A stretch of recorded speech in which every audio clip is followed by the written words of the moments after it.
This is CBC Vancouver News.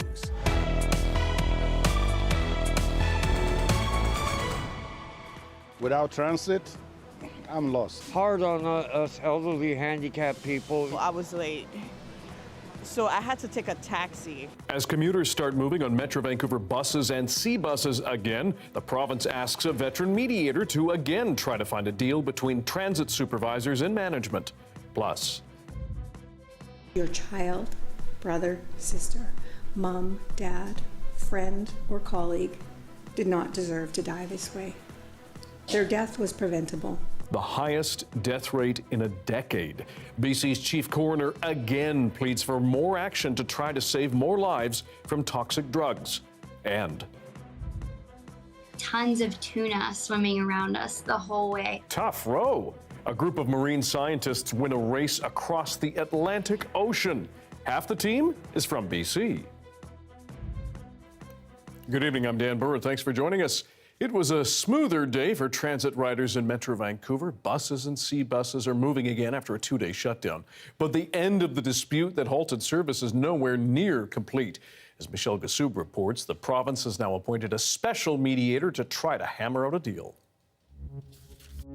After 48 hours with no bus service, buses are back up and running as of 3 a.m. this morning. That is great news for the 300,000 people who rely on those services every single day. But in terms of seeing the end of this strike, we are not at the last station just yet. I just had to get my parents to drive me to school. And it was just kind of rough because they don't usually do that. Parents giving you a hard time? Not really, it's just that it was just annoying, you know? Without transit, I'm lost, so I have some co-workers who have to spend a lot. They live in Tawassum. They have to take a taxi, $160. That's huge. So I'm glad everything is back to normal. Not quite, but I hope so. Hard on us elderly handicapped people, even the people that aren't handicapped. They had to travel. They probably lost a couple of days worth of work. I was supposed to go to a doctor's appointment, and I didn't know the bus wasn't running, so I was late. So I had to take a taxi because I noticed 3 times it didn't show up. So I took a cab, so I spent money on cab. While services operated by Coast Mountain Bus Company are back, the dispute that led to the shutdown is far from over. The province has now appointed Vince Reddy as a special mediator. He'll work for up to 6 days to secure a resolution between the employer and the union. If none is reached, he'll issue non-binding recommendations on February 2nd. That person has the skills and experience to bring parties together and walk through some of the complex issues that there may be during the dispute, to resolve them, bring parties together. That's the focus, and I'm hopeful and very, very encouraged that there will be a settlement. Reddy was present at the negotiations that broke down between the employer and the union.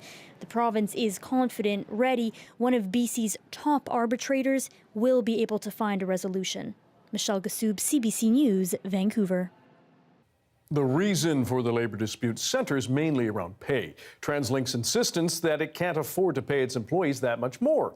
But how accurate are their claims of financial stress? Justin McElroy has a fact check on the cash flow.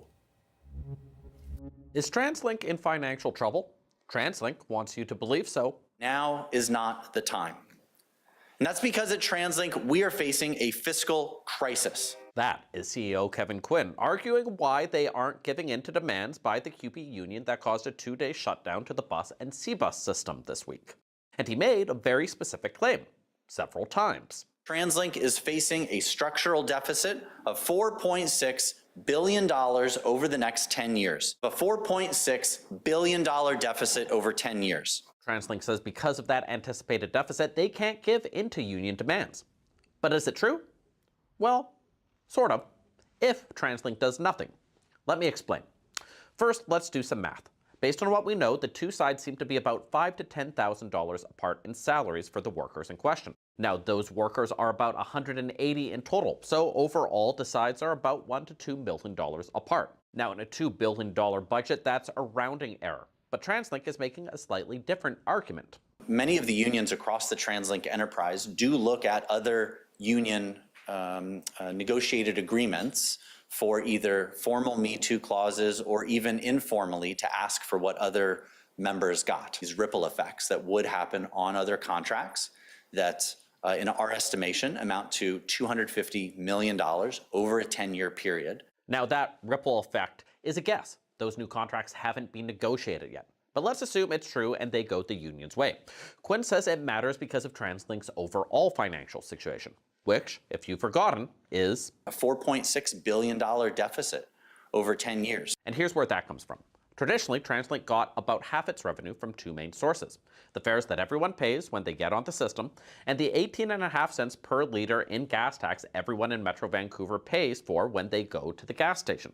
But a smaller percentage of the public is going to the gas station these days because of the rise in electric vehicles. Ridership on buses is still down compared to before the pandemic, and the cost of things keeps going up, which means TransLink is in a financial imbalance. Here is a chart.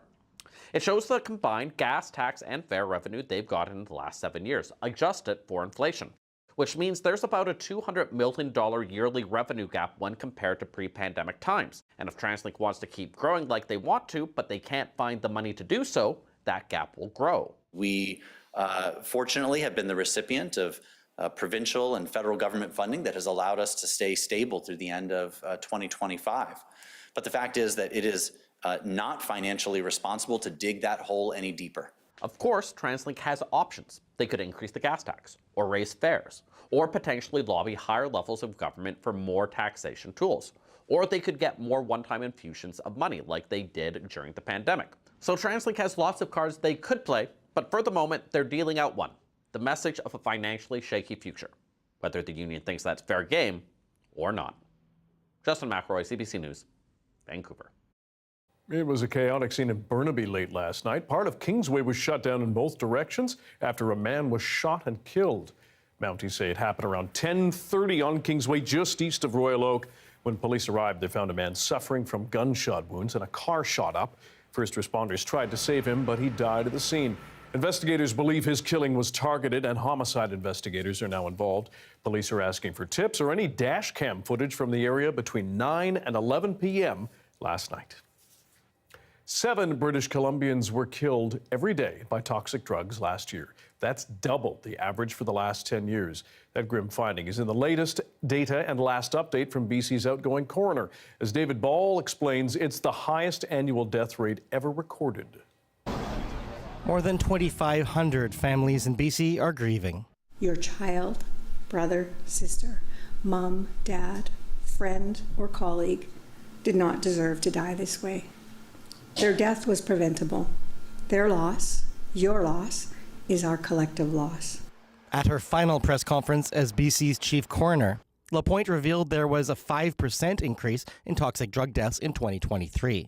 Unless we are willing to act thoughtfully, carefully, and with courage to provide a safer supply, more people will suffer and more families will grieve. The latest report comes 1 year after BC decriminalized small amounts of illegal drugs. Lapointe supported it, but not everyone was on board. The reckless decriminalization of hard drugs like heroin, cocaine, methamphetamine simply isn't working.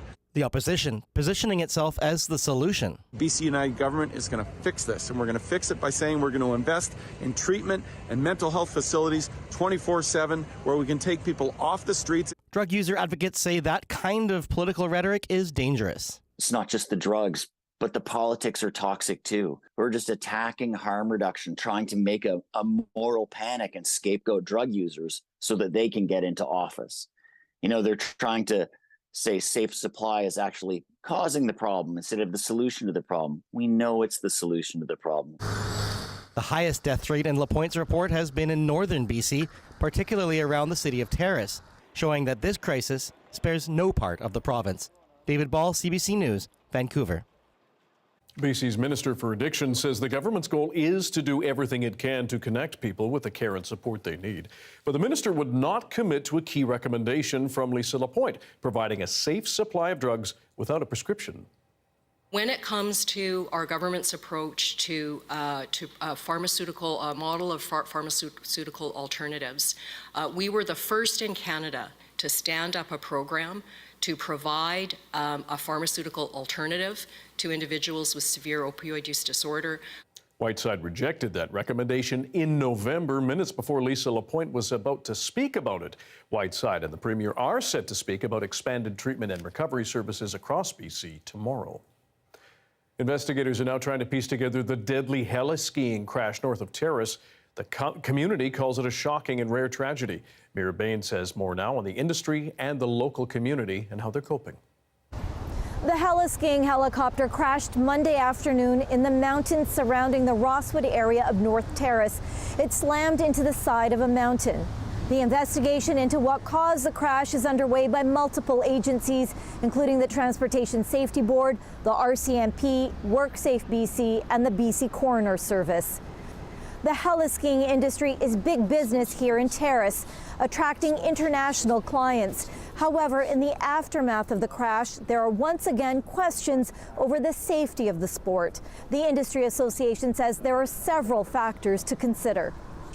Well, there's weather issues, so cloud and wind and things like that, as well as the snow conditions, which are variable. They change, fairly regularly, both through a year and from year to year. And I say those would be the big things for us. And then obviously things like this. I mean, these helicopters are, well maintained. The pilots have got thousands of hours of mountain flying. So, I can't speculate, but it's just so unusual that this would be the kind of thing that would occur. 3 people, including 2 Italian tourists, are confirmed dead. Andreas Vidman, an Italian sportswear executive. The other is Heiner Oberach, from the family of an Italian sporting goods company. RCMP and the BC Coroner Service are not officially identifying the victims so far. 2 people are in serious condition, while 2 others are in critical condition. The mayor of Terrace thanked emergency crews and search and rescue for their quick response. Really, it's just really sad and tragic to see something like this happen, and it hits more close to home when it's obviously in your backyard. I think community members are hurting. I think the people in the industry are hurting, and I think it's tough on people. The investigation is expected to take months to complete. Mira Baines, CBC News, Terrace. After years of delays and cost overruns, the company behind the Trans Mountain Pipeline expansion says crude will begin flowing this spring. The company says it will finish the final stages of tunneling in the Fraser Valley next week. By February, a section of the pipeline will be filled with about 4.5 million barrels of crude. The company says ships will begin loading tankers in late March or early April. The almost $31 billion project runs from near Edmonton through BC's interior to a marine terminal in Burnaby. Meanwhile, that refinery in Burnaby that was the source of a stench over the region on Sunday will be shut down for about a month. The Parkland Fuel Refinery says extreme cold weather forced it to pause operations already in the month anyway, but it encountered an issue when trying to restart the system on the weekend. The company says it's shutting down fuel processing for about 4 weeks. Vancouver City Council has now approved a policy statement for the Jericho Lands development, signaling support for the project. It looks to redevelop 36 hectares of land in Point Grey, building a new neighborhood with about 13,000 homes for 24,000 people. Dozens of people showed up at the council meeting before the vote, many speaking against it. Despite the emphasis on consultation, very little input from the working group was allowed to influence the proponents' plan. The proposal was developed in isolation from, perhaps even in contradiction to, concerns that were expressed throughout the community. City staff will now create an official development plan. How's this for a workout? A team of 4 female marine scientists just won the toughest rowing race in the world across the Atlantic Ocean. And half that team is from here in BC.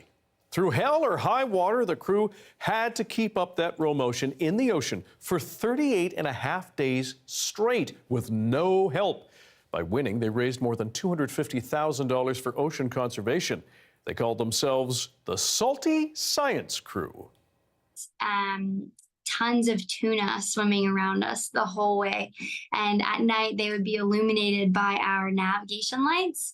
So you just felt like you were kind of like being chauffeured across the Atlantic by all of these fish. It was amazing. Tons of flying fish, flying out of the water and onto the boat, sometimes smacking you in the face in the middle of the night. It was hilarious. We had some whales come and visit us. We jumped in and swam with dolphins. Coming up, the use of artificial intelligence and weather forecasting. How accurate could it be, and will it replace forecasters? Our forecaster will tell you after this.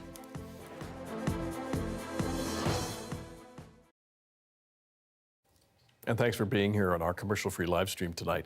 Think twice before walking out on ice and watch out for your pets. That is the message from BC rescue workers these days. They say this time of year, ice can be dangerous because of changing temperatures. Take a look. If you fall in the water, how long do you have before things start to go really south? Without any gear, this type of weather, you probably got a couple of minutes at the most. For today, we're doing technical ice operations. We're working on the Thompson River downtown Kamloops, and we're just going to be going through the rescue basics. It's important for us to keep our skills up because this time of the year there are people on the ice walking the shores and out with their pets. Sometimes their pets stray out onto the ice, and there has been times where either pets go in the water or people go in the water trying to get their pets. A couple of days ago, there was no water visible, solid ice, and now you can see a couple days later, open areas, weak areas, and kind of slushy ice. With the warmer temperatures and the moving water underneath, you may not notice it. It's thinned underneath and has some bare spots, especially covered with snow too. You may not see the open holes. If you're out near bodies of water and there's ice, make sure if you're going to try and go out on the ice, you know how thick it is. Do some testing with it. If you're with your pets, try and keep them on a leash to keep them off the ice shelf so that they don't fall through and you don't have to try and go in and rescue them. You know, the thickness of the ice will vary. As you can see out this way behind us, we've got open water, thin, slushy ice, you know, some snow-covered ice, and then other areas, you know, where it's actually exposed. You want at least probably 3-4 inches to be a go out on, but all ice has different consistency, so just because it's thick, it doesn't mean it's strong either. At any given area or time right now, you could fall through the ice or a weak spot. We encourage people not to go near the water at this time of the year.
This week, we've been focusing on the promises and pitfalls of artificial intelligence. Despite the issues around deepfakes and cheating on essays, they do hold tremendous promises across all fields of science, including weather forecasting, which is one thing our science and climate expert Darius Madavi knows very well. Before we get into AI, Darius, easy for me to say, I think even the weather models you show us every day can be a bit of a mystery. How do they actually work? Yes, great question. So whether you're a human or a supercomputer or an artificial intelligence, you just start your forecast from the same place. So to know where you're going, you've got to know where you've been. So we start with an analysis of the current conditions. We use data from weather stations and buoys and satellites, and with all of that together, we can have a current analysis of what it's looking like right now. Now, traditional models, also known as numerical weather prediction models, take those current conditions, and then they use some really complicated math to simulate real-world physics, and then run that forward over however many hours. As you might imagine, that's quite resource-intensive, which is why it takes an array of supercomputers hours to put out a forecast. But AI models, on the other hand, are basically mimics. They've been trained on decades of climate data and modeling, and instead of trying to predict the future by rigidly applying the laws of physics, they do it based on how similar setups have played out in the past. And even though training them takes a ton of computing power, once they're ready, you can run them on your laptop and get a forecast in minutes. So they start from the same place, but they differ a lot in between. How do the results actually compare? Honestly, the accuracy is shockingly similar. And according to experts, that's a testament to how quickly the technology has developed. It's amazing that they can mimic what the traditional models do. And nearly all of that is really over the last year. The technology has come on in leaps and bounds. If you and I had this conversation a year ago, I would probably have said that's not possible. And suddenly here we are today, and it is.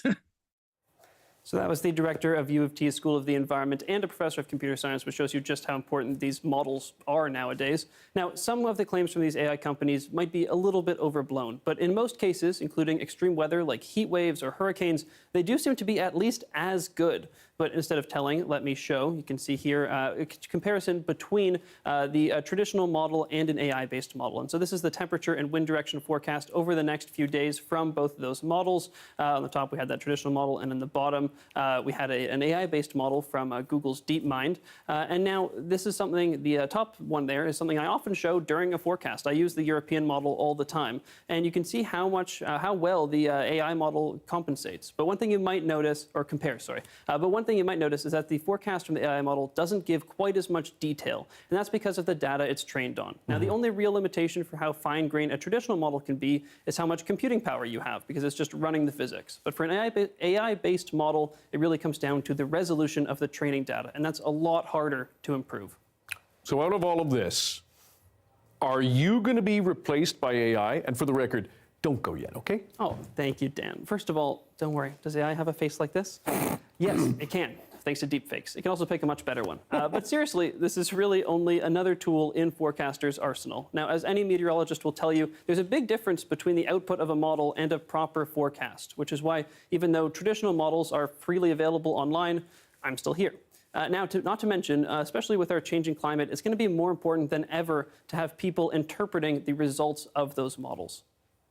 So if you show it a weather condition that's like nothing it's seen in that ERA5 data set, it won't know what to do with it. It will make some guess, but the chances are it's going to be a lot worse than if you take the traditional model and show it that condition and compute forward. But there's still so much promise here, especially if we bring together traditional and AI-based models. So there's a long way to go. We've come a long way already, but fortunately, no AI can steal my fun facts, Dan. No kidding. Thanks, Darius. Thank you. There's a live shot of Harbour Centre. More rain and warmer temperatures are en route. Darius will again have your BC-wide forecast right after this.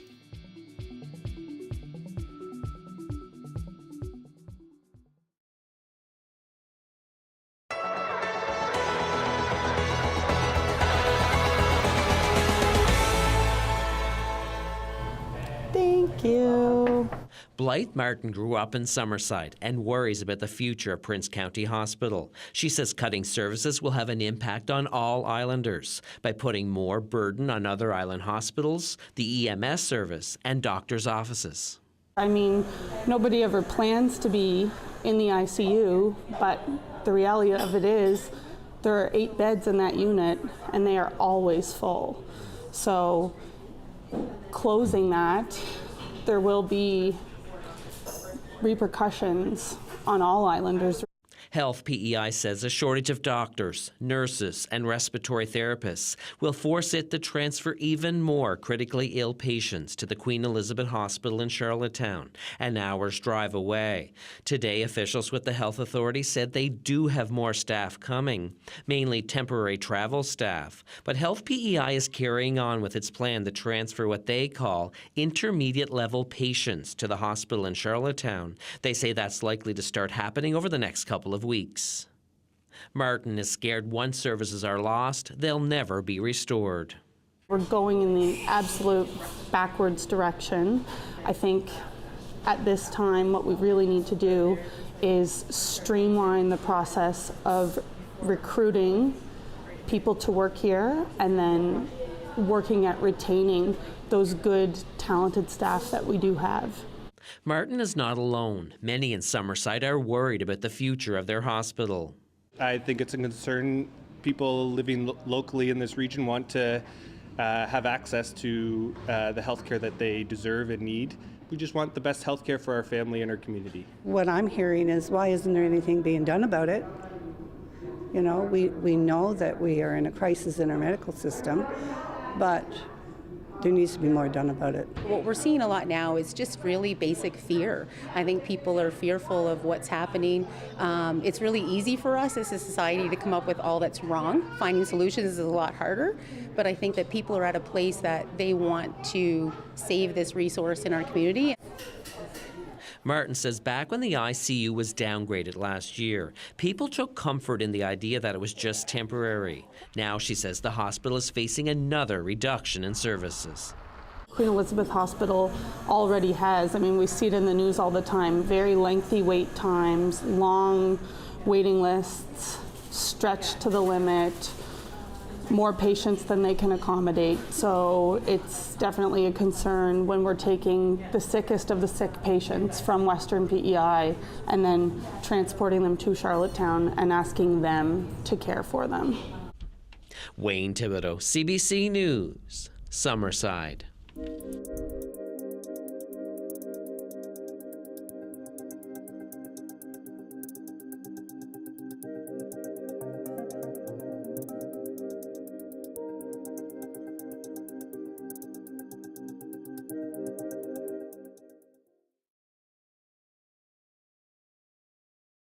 The weather update is brought to you by Direct Buy Furnace. To cool and clean the air in your home, call Direct Buy Furnace. Installing Trane, the most reliable heating and cooling brand.